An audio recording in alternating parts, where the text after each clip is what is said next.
saya jeung Raina Ismayanti, NPM 101200034, Prodi Manajemen, kelas C3.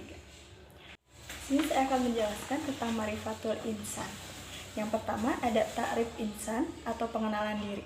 Manusia terdiri dari dua unsur, yaitu tanah dan ruh. Manusia juga dibekali oleh Allah Subhanahu wa Ta'ala. Yang pertama ada hati, yang kedua ada akal, yang ketiga ada jasad.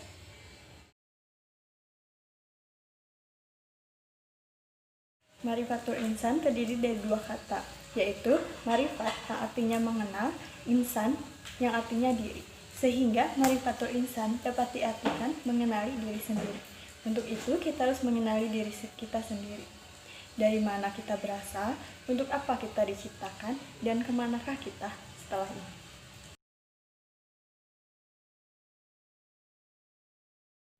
Manusia adalah ciptaan Allah Subhanahu wa Ta'ala yang paling penting peranannya di muka bumi ini. Manusia juga dipandang sebagai makhluk Allah yang paling tinggi derajatnya dibanding makhluk Allah lainnya.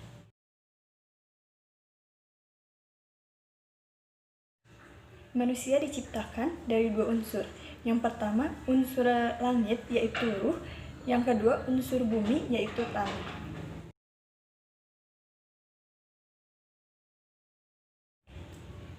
Yang pertama ada qalbu, yang kedua ada akal, yang ketiga ada jasad.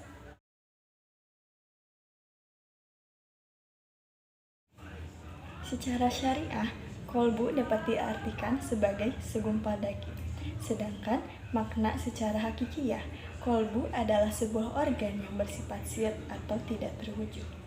Qalbu merupakan unsur rohani yang merasakan haru, bahagia, suka, duka, dan emosi lainnya. Di dalam qalbu inilah terletak al-azmu atau tekad, niat, keputusan, dan rencana yang bersumber dari keyakinan. Dengan hati, manusia memiliki kehendak. Dengan hati, manusia dibebaskan untuk memilih.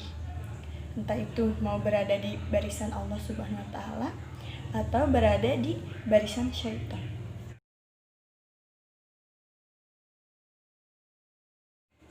Diberikannya akal oleh Allah Subhanahu wa Ta'ala juga merupakan keistimewaan manusia dibanding makhluk lainnya.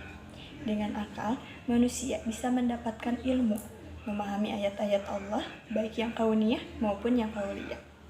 Akalnya digunakan dengan baik dan benar, maka keimanannya akan semakin mantap dan semakin meningkat.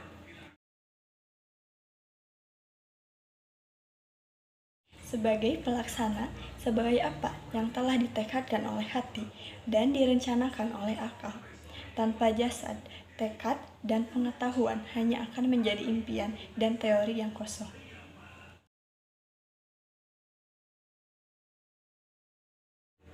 Yang pertama, untuk ibadah kepada Allah Subhanahu wa Ta'ala, yaitu suatu taat kepada Allah dengan melaksanakan perintahnya baik berupa perbuatan atau perkataan yang berupa lahir dan batin. Yang kedua, sebagai khalifah atau sebagai pemimpin di muka bumi ini. Khalifah yaitu manusia yang diberikan potensi kepemimpinan yang luar biasa, diberikan akal pikiran sehingga mampu memanfaatkan sumber daya yang ada dan menciptakan sebuah peradaban.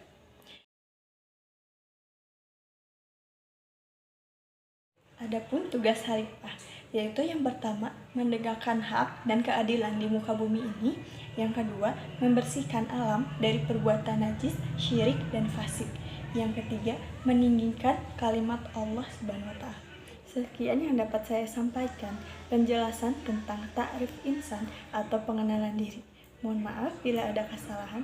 Terima kasih. Wassalamualaikum warahmatullahi wabarakatuh.